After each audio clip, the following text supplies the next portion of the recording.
بسم الله الرحمن الرحيم الحمد لله رب العالمين وصلى الله وسلم وبارك على نبينا محمد وعلى آله وصحبه أجمعين أما بعد فأسأل الله جل وعلا أن يفقهنا في الدين وأن يعلمنا ما ينفعنا وأن ينفعنا بما علمنا وأن يزيدنا علما نافعا وعملا صالحا إنه ولي ذلك والقادر عليه اللهم ارزقنا الإخلاص في القول والعمل واجعل ما نقوم به مخلصا لك يا رب العالمين. Ikhwah dan akhwat sekalian, alhamdulillah pada kesempatan yang lalu kita sudah pernah membahas antara sejarah, di antara sejarah perkembangan huruf dalam bahasa Arab, dan kita mengenali kemarin dua macam urutan, dua macam urutan dalam huruf bahasa Arab. Di antaranya ada huruf hijaiyah dan huruf abjadiyah. Sempat juga kita singgung kemarin bahwa huruf itu awalnya tidak demikian. Secara singkat kita bahas sejarahnya, siapa yang menyusun susunannya, siapa yang menciptakan beberapa huruf dengan nama-nama imam yang sempat kita sebutkan. Di antaranya ada Imam Nasr ibn Asim al-Laythi yang membuat urutan huruf hijaiyah, kemudian ada Al-Khalil ibn Ahmad al-Farahidi yang menemukan huruf hamzah, juga ulama-ulama lain yang tidak akan lepas dari pembahasan kita di bab-bab berikutnya. Jamaah sekalian, kali ini insyaallah kita akan mulai masuk dalam pembahasan huruf secara praktek, makhraj dan sifatnya. Namun sebelum itu ada beberapa muqaddimah di awal. Di antaranya huruf itu, bagaimana dia bisa berbunyi. Bagaimana huruf itu bisa berbunyi. Kita sempat singgung mungkin huruf itu kadang dia sakin, kadang dia berharakat. Dan begitulah seluruh huruf dalam bahasa Arab, kecuali satu huruf, yaitu huruf alif, karena alif selalu sakin dan tidaklah datang sebelumnya kecuali huruf yang berharakat fathah. Dan huruf yang sakin ini tentu ini mayoritas dari huruf. Bagaimana cara dia bisa berbunyi? Di antaranya adalah dengan cara tasadum baina tarafai 'udwin nutq. Jadi huruf ini bisa berbunyi karena terjadi berbenturan, terjadi pertemuan antara dua benda dalam anggota tubuh, antara dua benda dari alat kita berbicara. Misal huruf sakin, di antaranya ada huruf mim as-sakinah. Ada huruf mim as-sakinah, maksudnya mim sukun. Gimana suaranya mim sukun? Suara mim sukun keluar ketika kita membenturkan antara bibir atas dengan bibir yang bawah, sebagaimana digambar. Kita lihat ada panah di sini. Nah, ketika berbenturan antara dua ini terjadilah huruf sukun. Di antaranya mim sukun. Tadinya dia terbuka, kemudian menutup. Sama juga dengan huruf sukun yang lain. Ab. Itu juga berbenturan antara bibir atas dan bawah. Di antara perbenturan yang lain, misalkan kita temukan huruf sukun ini ketika lidah kita berbentur dengan langit-langit atas. Ini banyak hurufnya.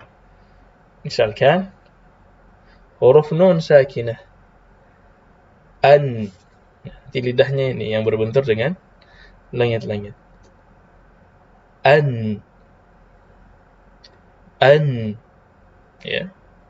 dan begitulah huruf sukun yang lainnya. Ini banyak huruf di sini, ada kaf, qaf, sama semuanya, ak, semuanya ini terjadi karena perbenturan di antara dua anggota tubuh. Beginilah huruf sukun. Sebaliknya, kita memiliki al-harful mutaharrik. Mutaharrik. Apa itu mutaharrik? Ya, lawannya. Mutaharrik dari harakat. Huruf yang berharakat disebut mutaharrik. Kalau tadi yang sukun disebut sakin. Ya, lawannya mutaharrik atau berharakat. Kebalikannya. Ya, kalau sukun tadi bitasadum, dengan membenturkan antara dua anggota tubuh kita. Tapi kalau mutaharrik ini taba'ud, ya, dari yang tadinya mereka menempel begitu, kemudian dibuka, diberikan jarak antara dua anggota tubuh itu, ya, ditambah dengan harakatnya. Ya, harakatnya fathah, dhammah atau kasrah. Fathah, dhammah atau kasrah. Misalkan ya, huruf yang sama adalah mim. Tadi kita sebutkan kalau mimnya sukun dibenturkan antara dua bibir kan. Am. Sekarang kebalikannya. Mimnya berharakat. Dari yang tadinya tertutup mulut kita menjadi terbuka. Bagaimana bunyinya? Ma. Ya, tentu ini insyaallah mudah dipahami ya. Ini muqaddimah saja. Ya. Begitu juga dengan harakat yang lain. Ya, dhammah misalkan mu. Dan juga mi. Ya, ini harakat. Contoh bunyi dari huruf yang berharakat. Begitu juga huruf-huruf yang lain. Huruf nun, kaf, qaf, dan lain sebagainya. Nah, kita sudah temukan bagaimana huruf sukun dan berharakat itu berbunyi. Sekarang ada lagi tambahan. Di antara jenis huruf itu ada namanya huruf mad dan li. Ya, mudahnya huruf mad ini adalah huruf yang fungsinya memanjangkan. Fungsinya yang merubah tadi dari satu harakat menjadi dua harakat, memanjangkan. Ya, misalkan ada alif sebelumnya fathah, waw sebelumnya dhammah, dan ya sebelumnya kasrah,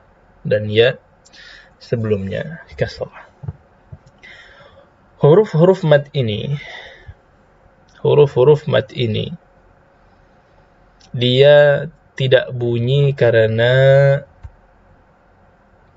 perbenturan antara dua anggota tubuh maupun pemisahan antara dua benda. Ya, tidak terjadi karena dibenturkan sesuatu atau dipisahkan sesuatu sebagaimana huruf yang sukun dan harakat tadi. Kalau huruf mad ya dan lin satu kelompok, mereka bunyi ini murni, ya, hasil kolaborasi dari pita suara yang ada di bawah tenggorokan, sebagaimana digambar ini al-autar as-sautiyah. Al-autar as-sautiyah ini majaz, ya. Sebenarnya dia dua kan, wataran. Cuman ini majaz saja, autar sautiyah. Ini pita suara yang mengeluarkan suara itu, ya, bersama dengan rongga yang ada di tenggorokan dan mulut.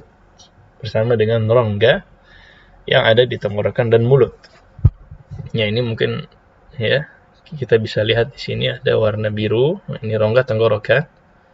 Ini jauf dalam tenggorokan dan ini jauf dalam mulut, ya. Suaranya dari mana? Suaranya tetap dari pita suara. Ya. La. Yang datang suara setelah lam itu al-aliful maddiyah, alif mad, ya, fungsinya memanjangkan. La, ya. Kalau lamnya itu bunyi karena memisahkan antara lidah dengan langit-langit. Tapi kalau a-nya, alifnya, alif maddiyah yang datang setelahnya itu hanya dari pita suara. La, ya, begitulah huruf mad. Begitu juga dengan waw maddiyah. Nah, kalau alif tadi sebelumnya huruf berharakat fathah. Tapi kalau waw maddiyah sebelumnya adalah huruf yang berharakat apa? Berharakat dhammah. Ya. Kalau waw maddiyah sebelumnya adalah huruf berharakat dhammah. Dan kita pertemuan yang lalu sempat singgung ya, kenapa tadi saya sebutkan la. Kenapa dalam huruf hijaiyah itu adalah lam alif ya, dengan sejarah yang kita pernah singgung pada 2 pertemuan yang lalu. Nah, adapun waw maddiyah ya, waw maddiyah ini sebelumnya harus harakatnya dhammah. Berharakat dhammah. Ya. Dan kenapa dhammah disebut dhammah? Karena dia berbunyi dengan dhammus syafatain.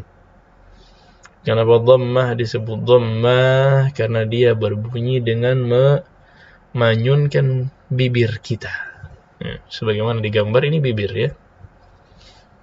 Indhimam lisyafatain. Ya, dhammus syafatain. Ya, ketika kita membaca waw maddiyah. Bu ya, mulutnya seperti ini. Bu. Inilah waw maddiyah. Sebenarnya ada 2 faktor ya, ketika kita membaca waw mad ini. Yang pertama memanyunkan bibir ya. Yang kedua mengangkat lidah bagian belakang. Tapi kalau kita lagi mengajarkan nanti ya, murid-murid kita tidak usah terlalu pusing dengan lidah belakang, itu otomatis. Ya, lidah yang belakang ini insyaallah otomatis. Ya, kita fokus kepada bibirnya. Kalau bibirnya benar, insyaallah lidah belakangnya ikut. Bu, ya, dhammus syafatain dan mengangkat lidah bagian belakang. Ketika kita mengucapkan waw mad ini, memanjangkan huruf yang berharakat dhammah tadi, suaranya datangnya dari mana? Tetap ya. Madnya, panjangannya setelah huruf ba tadi keluarnya dari pita suara. Tetap pita suara yang bergetar. Ya, kemudian dilanjutkan suaranya memenuhi rongga di tenggorokan dan mulut, memenuhi rongga di tenggorokan dan mulut.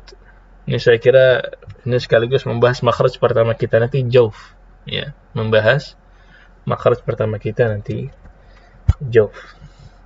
Dan yang ketiga ini sama ini ya, ada huruf mad yang ketiga, ada alif, ada waw, dan yang ketiga adalah huruf ya.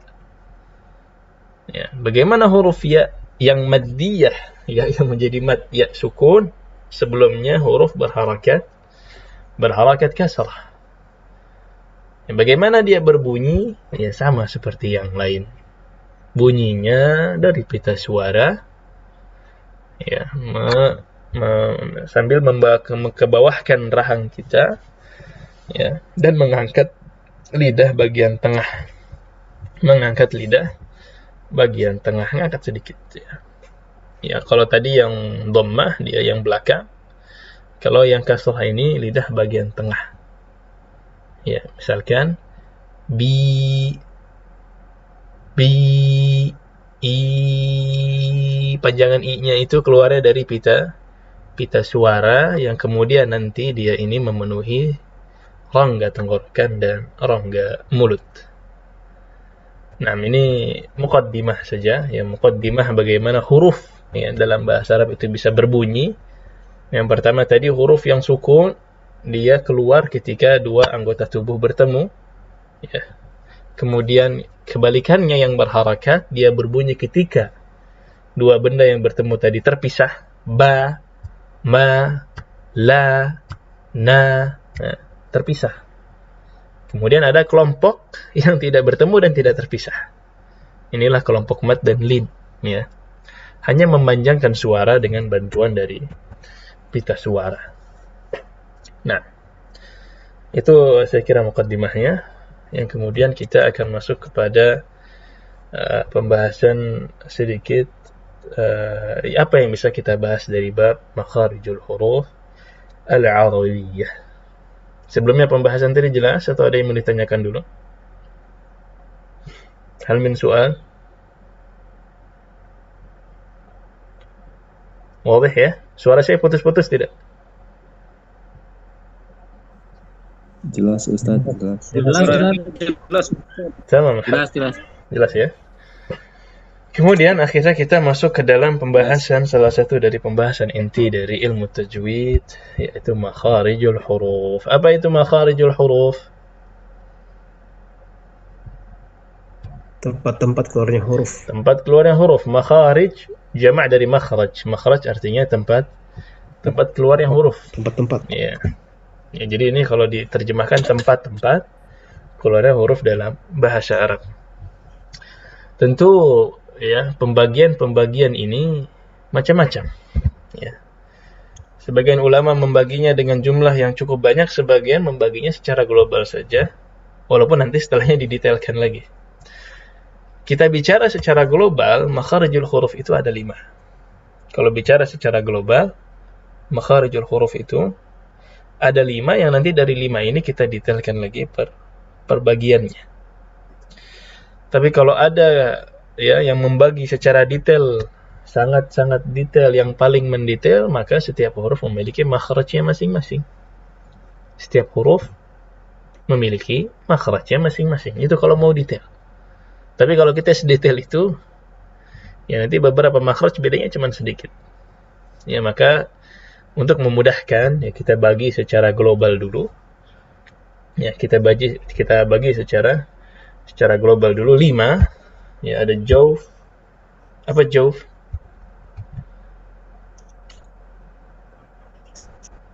Ada yang pernah tahu jauf? Rongga tenggorokan dan rongga mulut. Ahsan. Ayuh. Kemudian ada al-halq. Tenggorokan. Kemudian ahruful lisan. Lidah. Syafatan. Dan lisan ini disebut ini apa namanya, ummul makharij atau abul makharij. Ya, jadi dia makharij yang paling banyak hurufnya. Nah, kemudian abul huruf ya, atau abul huruf ya, ayah dari huruf-huruf, karena banyak huruf yang keluar dari lisan. Kemudian syafatan, 2 bibir. Syafatan 2 bibir, al-khayshum, rongga hidung. Hidung ya, al-khayshum rongga dalam hidung. Ini pembagian secara globalnya. Kita lihat satu persatu. Al-jawf. Ya, al-jawf. Jawf adalah rongga.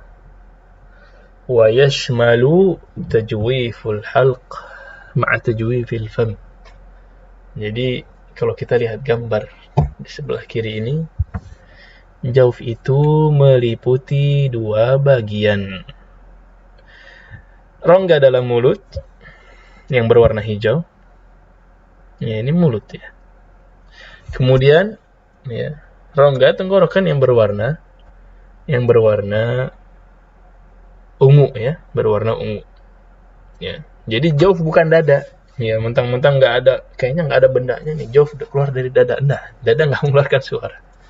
Suaranya tetap dari paling bawah itu tenggorokan sudah. Ya. Jadi dia keluar suaranya, tadi kita singgung ya, keluar suaranya dari pita suara di bawah, memenuhi rongga. Jadi Al-Khalil ibn Ahmad Al-Farahidi ya, melihat ada 3 huruf yang dia itu makhrajnya keluar memenuhi rongga tenggorokan dan rongga mulut. Ya. Ini Al-Khalil ibn Ahmad Al-Farahidi yang sempat kita sebut dzaqal huruf ya, beliau ini merasakan huruf-huruf, mencari dari mana huruf ini keluar ya. Mencari dzaq, merasakan dari mana huruf itu keluar. Jadi beliau rahimahullah ya, melihat bahwa ada 3 huruf yang dia ini keluar dari pita suara, kemudian memenuhi rongga ya, di tenggorokan dan mulut ya. Walaupun ya, beberapa ulama yang datang setelahnya tidak berpendapat demikian. Di antaranya Sibawayh dan murid-muridnya Sibawayh. Ya. Ya mereka berpendapat ya tidak ada makhraj jauf. Ya. Jadi waw kembali ke makhraj yang waw, yang ya kembali ke makhraj yang ya. Ya. Kemudian datang sampai kepada Al-Imam Ibnul Jazari. Ibnul Jazari yang menyebutkan di antaranya ada 17 makhraj. Di antara makhraj itu ada jauf. Ada jauf. Ya. Jadi jauf ini keluarnya dari pita suara. Ya, pita suara kita ketika bergetar ini yang ada gambar seperti wifi di bawah, ini pita suara. Kemudian ini yang sebelah kanan ini alif ya. La, pita suaranya di bawah la memenuhi rongga tenggorokan, memenuhi rongga mulut, kemudian keluar. Inilah alif maddiyah. La. Ya. Kemudian yang waw maddiyah ini tadi kita singgung ya di awal ya. Waw maddiyah sama dari pita suara. Bu memenuhi dari tenggorokan ke mulut ya, sambil mulutnya dimanyunkan. Bu. Inilah waw maddiyah. Waw yang memanjangkan harakat dhammah. Ya. Kemudian ada ya maddiyah. Ini yang memanjangkan harakat kasrah. Ya, melihat mulutnya beda ya, ketika waw begini agak sempit, ya memanyunkan. Kemudian ketika ya, nah ini keluarnya dari tengah-tengah lisan. Jadi dari pita suara bi memenuhi tenggorokan ke mulut ya. Bi, kalau kita rasakan ketika kita bicara kasrah, lidah tengah itu agak menyempit di atas bagian tengah.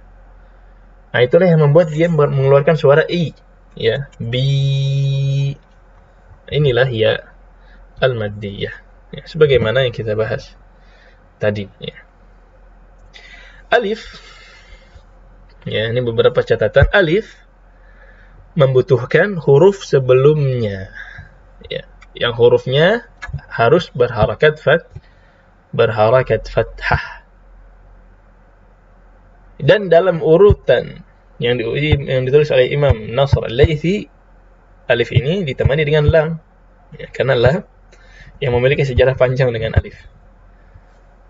Kemudian, ya, posisi lidahnya ini rohah.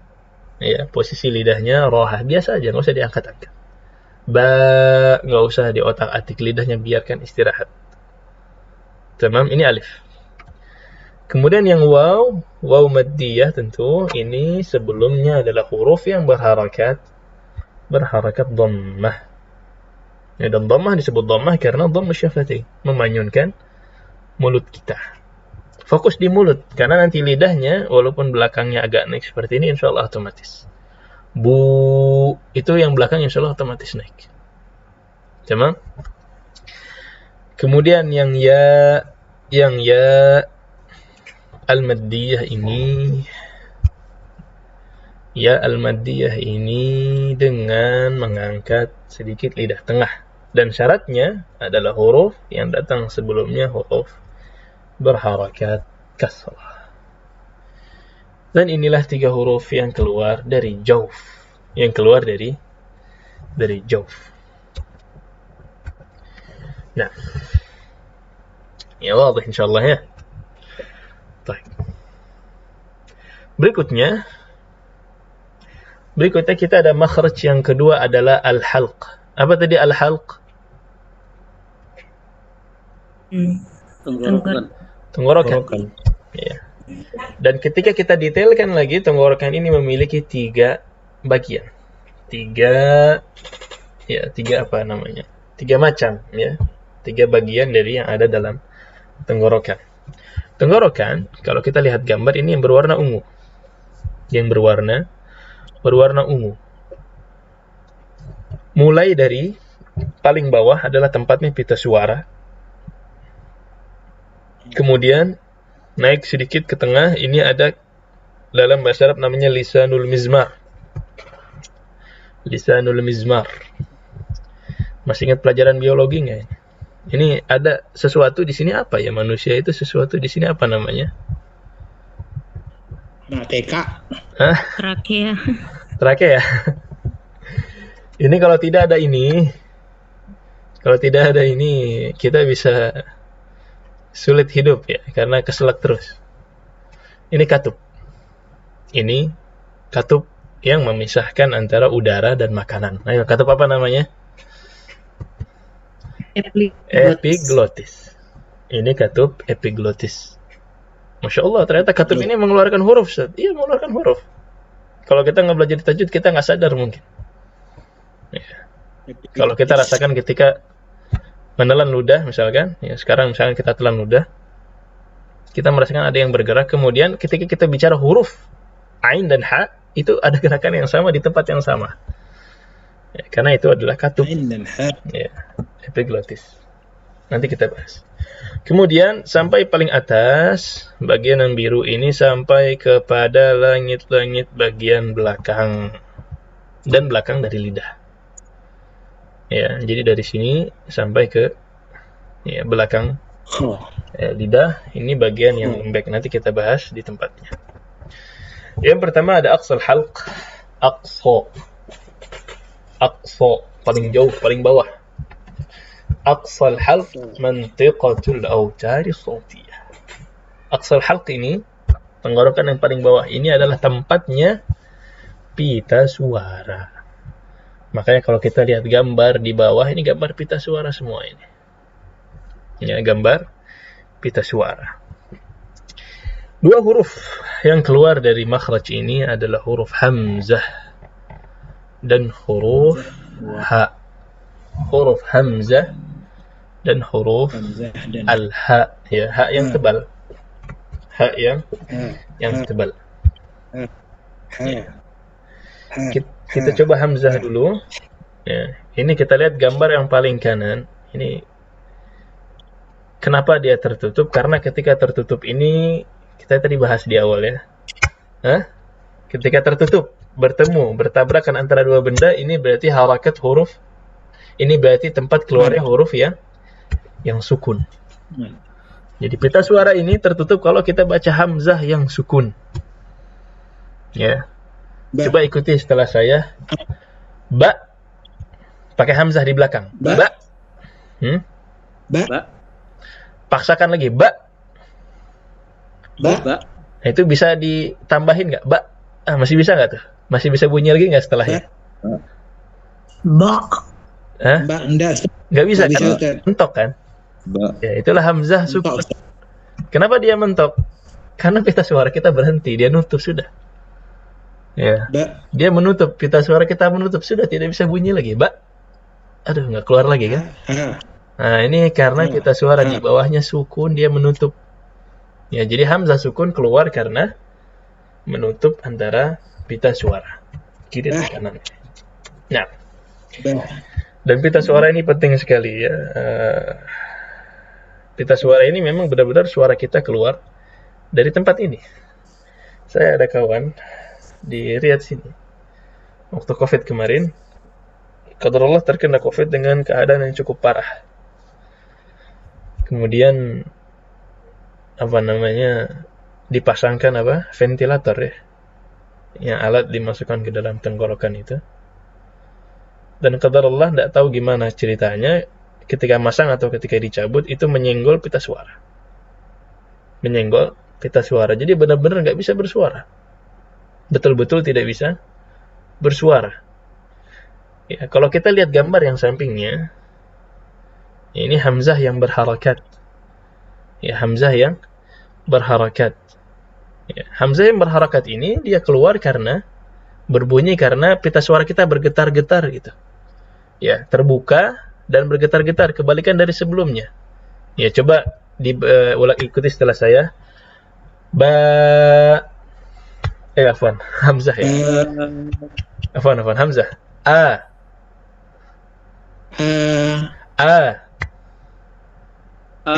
Ikuti setelah saya. A.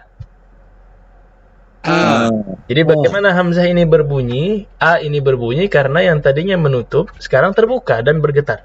A. Ya.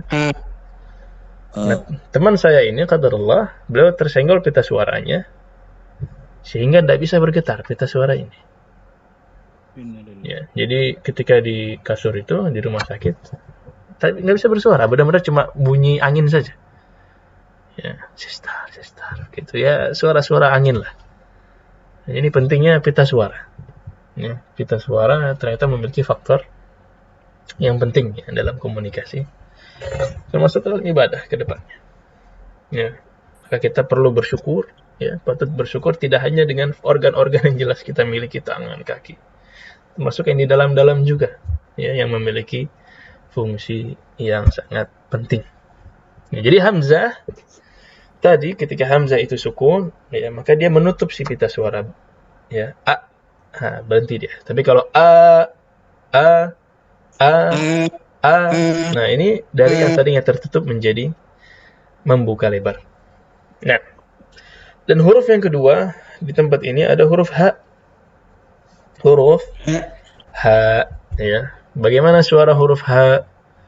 Baik, qalidu, ikuti setelah saya. Ha. Hahihubah. Hahihubah.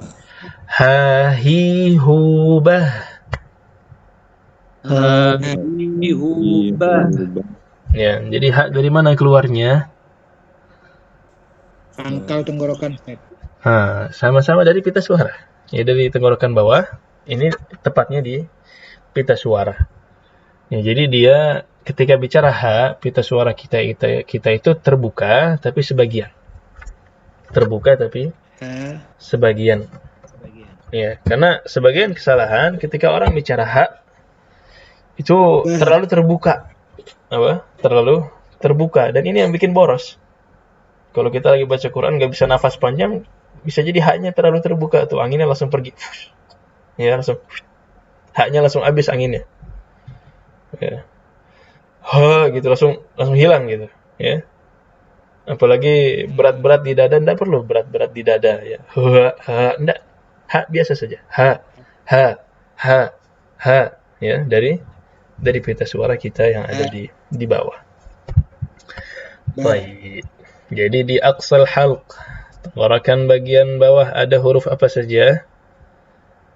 Hamzah sama ha. Ada hamzah dan ha. Paling bawahnya hamzah, kemudian ha. Bagian tengah, tadi kita singgung bagian tengah ini tempatnya apa? Tempatnya lisanul mizmar. Ya, si katup. Ya, katup epiglotis. Ternyata ya, katup ini berfungsi untuk berbicara juga, untuk mengeluarkan huruf juga. Yang huruf ini tidak ada dalam bahasa Indonesia, makanya kita mungkin baru sadar. Ternyata bukan cuma lidah saja yang mengeluarkan huruf. Di antaranya ada huruf ain dan huruf ha. Ya. Ain dan ha ini kalau kita lihat gambar, katupnya ke belakang. Ya, katupnya ke belakang, tetapi tidak menutup secara tidak menutup secara full gitu ya, tidak menutup secara sempurna bagian belakangnya. Karena kalau tutupnya pol, ya nggak bisa keluar suaranya. Dan juga, ya, ini yang membuat ain disisakan sedikit ini yang membuat ain antara syiddah dan rakhwah. Ya, jadi dia bukan huruf-huruf yang mati mentok suaranya, dan bukan juga huruf-huruf yang ngalir, benar-benar mengalir. Enggak. Ini ain ini tengah-tengah. Ya. Yang tengah-tengah ini kan lin umar. Nah, ini karena dia menyisakan sedikit, ya, dari jalan suaranya tadi. Ya. Tapi harus ke belakang. Kalau kurang ke belakang berarti nanti ainnya kurang sempurna. Misalkan na'budu. Itu kurang ke belakang tuh. Kalau ainnya kurang terasa, na'budu. Ini berarti si lisanul mizmarnya kurang ke belakang. Baik, ikuti setelah saya. A'i'uba'.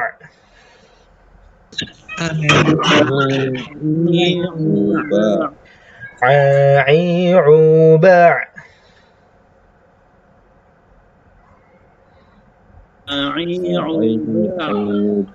Ya, ketika ba', ya, dia ada ekornya sedikit tuh. Ya, jadi dia tidak saklek kayak hamzah, ba gitu enggak, tapi tidak juga ngalir banget kayak ha, bah, enggak. Ain ini ada ekornya. Ini nanti kita bahas lebih detail di sifat huruf. Kemudian ada huruf ha. Ini akan kita agak biar pas waktunya ya. Semoga ini halaqah ini cukup untuk huruf-huruf tenggorokan. Huruf yang berikutnya ada huruf ha. Ha apa nih? Ha tipis ya. Ha. Jadi kalau ha ini dia ngalir, beda kayak ain tadi ba ya, ba. Tapi kalau ha bah ngalir. Bah. Ya, katupnya pun lebih terbuka lebar. Katupnya pun lebih terbuka lebar. Ya. Baik. Ha hi hu bah. Ha hi hu bah. Ya. Bah. Itu kerasa nggak tuh? Ada sesuatu nggak di tenggorokan tuh? Kayak ada yang nyenggol-nyenggol tenggorokan kita kan? Ya, itu lisanul mizmar, katup. Ya, makanya ketika azan, kalau nanti bapak-bapak dapat giliran azan, jangan lupa ketika hayya 'alal falah, ada apanya? Ada haknya. Ha. Ya. Sisakan dikit. Hayya 'alal falah. Kasih aliran sedikit. Kasih aliran sedikit. Inilah makhraj ain dan ha. Baik. Kemudian ya, ini ada bagian yang terakhir adalah adna al-halq. Adna al-halq. Ya, adna al-halq ini adalah tempat di antara jadrul lisan dan hanakil lahmi. Jadi dia sudah ya, main di lidah. Ini lidah bagian belakang. Namanya jadrul lisan. Dan langit-langit bagian yang lembut. Ini kita lihat gambar sedikit. Lisan itu ada macam-macam. Ada ra'sul lisan, taraful lisan, wasatul lisan, tengah, aqsal lisan. Ini sudah lisan bagian belakang. Tapi ada yang paling belakang lagi, ini jadrul lisan. Jadrul lisan. Benar-benar lidah yang sudah ngadapnya ke belakang kita. Jadrul lisan. Jadrul lisan ya, bertemunya dengan rikhu ya, atau al-hanakul lahmi ya. Dia langit-langit ya, jadi kalau kita rasakan dengan lidah kita sekarang ya, dari atas paling depan ini keras, masih keras ini kan, mulai ke belakang ada perbatasan antara yang keras dan yang lembek. Ke belakang lagi lebih lembek lagi. Nah, di tempat inilah ya, tapi bukan di anak lidah ya. Di tempat inilah keluar ya huruf ghain dan kha. Huruf ghain dan kha. Ya, jadi tadi jadrul lisan ya, yang paling belakang. Kalau kita lihat langit-langitnya nanti ketemunya dengan al-hanak al-lahmi ya, yang bagian yang lembutnya. Nanti ke depannya kita akan bahas sedikit-sedikit maju gitu. Ya. Jadi kembali lagi. Ya, di sini kita lihat di gambar ini jadrul lisan. Dan ini langit-langit ya. Langit-langit bagian yang belakang, yang lembek, paling belakang. Ya. Ada huruf ghain dan ada huruf kha, lebih maju sedikit. Huruf ghain dan huruf kha. Baik. Mungkin singkat saja. Ghaghiru bagh. Ghaghiru bagh. Ghaghiru bagh.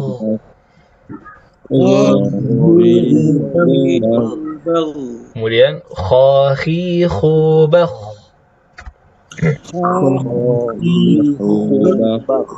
Khakhihu bagh. Ya, jadi dua huruf ini kalau kita rasakan itu sebenarnya lidah belakang kita tuh bertemu dengan bertemu dengan langit-langit. Ya. Ghain dulu paling belakang, gha, kha, ya, belakang, kemudian ke depan, ghain, kha, ya. Jadi, ya, kalau kita urutkan dari paling bawah tenggorokan ada hamzah, kemudian ha, kemudian Ain. ain, kemudian ain, kemudian ha, ya. Kemudian di sini ghain, dan di sini ada kha. Ya. Insyaallah pekan depan kita mulai masuk ke makhraj al-qaf. Nah, mungkin ini yang bisa kita bahas untuk hari ini. Lebih kurang yang mohon maaf. Hadza wa sallallahu wasallam ala nabiyyina Muhammad wa ala alihi wa sahbihi ajma'in. Assalamualaikum warahmatullahi wabarakatuh. Waalaikumsalam warahmatullahi wabarakatuh. Jazakallahu khairan. Ustaz. Wa iyyakum jami'an.